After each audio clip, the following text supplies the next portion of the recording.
क्या हुआ? डर लग रहा है ना? लग रहा है ना कैट एग्जाम क्रैक नहीं होगा? लग रहा है ना कि कितना भी रिवीजन कर लो सब भूलते जा रहे हो? कितने भी क्वेश्चन प्रैक्टिस कर लो सब कुछ कम है। एक सेल्फ डाउट क्रिएट हो गया है, एंजाइटी हो गई है, फियर हो रहा है। अगर एग्जाम क्रैक नहीं हुआ तो क्या होगा? मेरा 1 साल और वेस्ट हो जाएगा। मैं बहुत परेशान हूं और इतनी सिचुएशन आ गई है that now you want to quit, right? आज स्क्रीन पे आपको कुछ नहीं दिखेगा। Just close your eyes. 5 minute रुक तो सही, मेरी बात सुन तो सही। नेक्स्ट 2 डेज 3 डेज में क्या करना है मैं वो नहीं बताऊंगा, क्यों करना है वो रिमाइंड कराऊंगा। आज से 1 साल पहले जब तुमने कैट की प्रिपरेशन स्टार्ट की थी तो क्या सोचा था? दैट एक दिन उठोगे और आईएम मिल जाएगा? नहीं ना। पता था ना यहां बहुत कंपटीशन है। ये भी पता था दैट तुम्हारा एक पर्टिकुलर सेक्शन बहुत वीक है और वहां बहुत मेहनत करनी है। ये भी पता था तुम्हारे दोस्त तुमसे बेटर कर रहे हैं एंड तुम्हें ये भी पता था मॉक्स में बहुत बार कम नंबर आएंगे। ये एक प्रोसेस है। तो आज ऐसी सिचुएशन क्यों क्रिएट हो गई है दैट तुम्हें लग रहा है तुम्हें ये नहीं करना? तुमने तब भी तो प्रिपरेशन स्टार्ट की थी ना? क्यों की थी सोचो।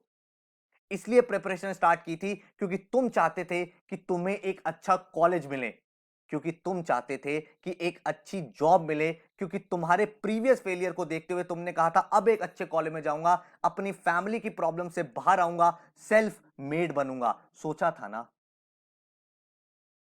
माना कि तुमने 1 ईयर पूरी प्रिपरेशन नहीं की, मान लिया कि बीच में ऑफ ट्रैक हो गए थे, यह भी मान लिया कि तुम्हारे मॉक्स में नंबर कम हुए, तुम्हारे इंप्रूव नहीं हुए, और यह भी मान लिया कि तुम्हारा एक पर्टिकुलर सेक्शन बहुत वीक है जिसकी वजह से नेगेटिव थॉट्स आ रहे हैं।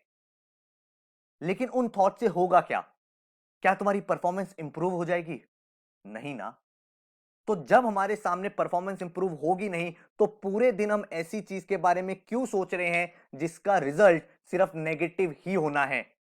जब हम ये सोचते हैं कि यार हमारा एग्जाम क्रैक नहीं होगा तो क्या होगा, मेरा 1 साल और वेस्ट हो जाएगा तो क्या होगा, मैं तो कैट के लिए बना ही नहीं हूं, मैं तो उस लेवल का स्टूडेंट ही नहीं हूं, इतने नेगेटिव थॉट्स के बीच में एक बार पॉजिटिव भी तो सोचो। ये सोचो कि अगर तुम्हारा ये एग्जाम क्रैक हो गया तो क्या होगा। Just imagine that you are sitting in one of the IMs. You are sitting in your dream college. You are studying from best of the faculties. You are sitting for the best company's interview. And then you get the best of the placements. ये भी तो हो सकता है ना?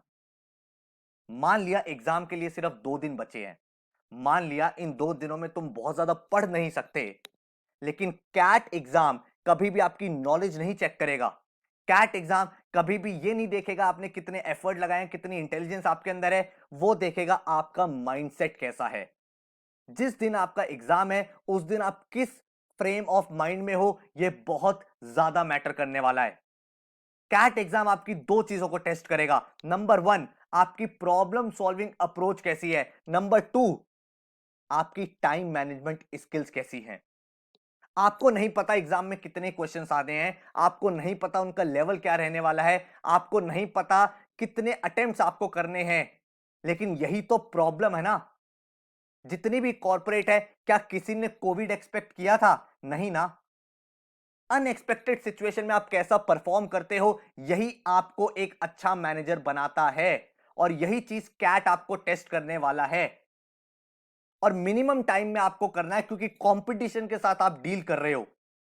तो इन दोनों चीजों के लिए बहुत इंपॉर्टेंट है दैट आपका माइंडसेट बिल्कुल पॉजिटिव हो।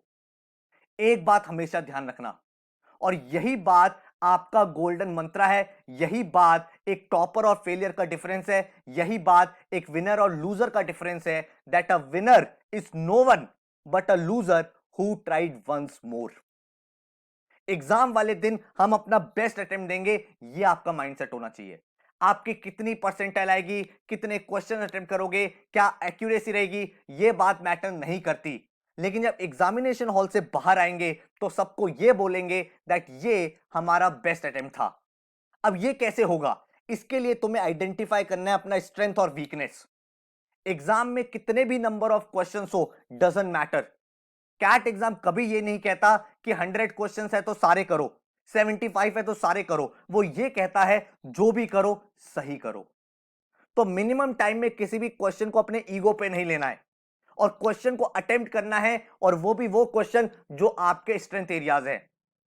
क्वेश्चन की मेरिट को डिसाइड करो। अगर आप स्टार्टिंग से ही नर्वस रहोगे, नेगेटिव रहोगे, थॉट्स नेगेटिव रहेंगे, गलत गलत सोचोगे, तो कंसंट्रेट नहीं कर पाओगे। ये सोचो कि इस एग्जाम में जाना है, मुझे अपना बेस्ट एफर्ट लगाना है, एंड उसके बाद देखेंगे क्या होगा।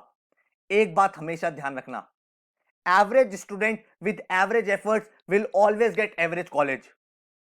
But if you want to enter into best of the college, then you have to attempt this exam with best of your efforts, with the best mindset. और यही mindset सारा का सारा difference create करने वाला है। अब excuse देने का time नहीं है। Now you cannot say कि मुझे तो कैट करना ही नहीं था, मेरा फोकस तो कोई और एग्जाम था, मैं तो नेक्स्ट ईयर अटेम्प्ट करूंगा। For the next 3 days there will not be even a single excuse. You are going with the best of your mindset and you will give your best effort and you will give your best attempt on the CAT day. यही करना है। बात समझ में आ रही है ना?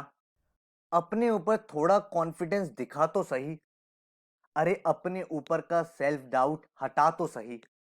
एक बात हमेशा याद रखो, अगर एग्जाम में क्वेश्चन डिफिकल्ट आया तो वो क्वेश्चन सबके लिए डिफिकल्ट है। उस दिन तुम अपना बेस्ट अटेम्प्ट दोगे, एग्जामिनेशन हॉल से बाहर आके यही बोलोगे ये मेरा बेस्ट अटेम्प्ट था। You are the CEO of your life. And ये एग्जाम एक बार देते हैं ना, अपने लिए अपना बेस्ट एफर्ट लगाते हैं। भूल जाओ तुमने कितनी प्रिपरेशन की थी, भूल जाओ तुम्हारे मॉक्स में कितने नंबर आए थे, ये भी भूल जाओ तुम्हारा रिवीजन हुआ था कि नहीं हुआ था। लेकिन उन एग्जाम्स के 2 आवर्स में कीप योर काम। फोकस के साथ हमें एग्जाम अपीयर करना है। ये नहीं सोचना कितने नंबर आएंगे, ये नहीं सोचना एक पर्टिकुलर सेक्शन वीक है कि स्ट्रांग है, ये नहीं सोचना बाकी लोग कैसा कर रहे हैं। फर्स्ट थिंग्स फर्स्ट, पहले एग्जाम तो दो, उसके बाद देखेंगे हमारे कितने मार्क्स आ रहे हैं, कौन सा कॉलेज मिल रहा है, कौन सा एग्जाम टारगेट करना है। बट अभी हमारा फोकस सिर्फ और सिर्फ इस एग्जाम पे होगा। नेक्स्ट 3 डेज एक भी नेगेटिव थॉट तुम्हारे दिमाग में नहीं आना चाहिए। सिर्फ और सिर्फ ये सोचना है कि मैं अपना बेस्ट अटेम्प्ट देने वाला हूं। ये एग्जाम क्रैक होगा ही होगा, इस एग्जाम को क्रैक होना होगा। Always remember, you become what you think. That's why we will think that we will crack this exam and we will definitely crack this exam. इसलिए अभी जाओ, अपनी बुक्स उठाओ, जो फाइनल रिवीजन करना है करो, हमारी रिवीजन वीडियो से करना है उससे करो। लेकिन इस समय आप और कुछ नहीं सोचोगे। एग्जामिनेशन हॉल से जब बाहर आओगे तो ये रिग्रेट कहीं से कहीं तक नहीं होना चाहिए कि मैं इससे बेटर अटेम्प्ट कर सकता था। नंबर कितने आए वो सब मैटर नहीं करता, बट तुम्हारे को सेटिस्फैक्शन होना चाहिए ये मेरा बेस्ट था। नीचे मुझे कमेंट करके बताओ कि अब तुम पॉजिटिव माइंडसेट के साथ एग्जाम दोगे कि नहीं होगे। नीचे लिखो that I will crack 2020 exam. नीचे लिखो that I will crack this exam for my self, for my dream, and जिस रीजन से मैंने स्टार्ट किया था। नीचे लिख के मुझे बताओ कि इस समय तुम्हारे दिमाग में क्या थॉट चल रहा है, एंड इस एग्जाम को लेके अब हम बिल्कुल पॉजिटिव एनर्जी के साथ जाने वाले हैं। एंड ऑलवेज रिमेंबर, जैसे मैं हमेशा बोलता हूं, we are not going to accept defeat until we compete. Thank you so much, all the very best. Revision videos quant, verbal, LRD नीचे मैंने लिंक दे दिया, वहां से फाइनल रिवीजन करो। एंड उसके अलावा और कुछ मत करो, you are good to go and you will definitely crack this exam. Take care.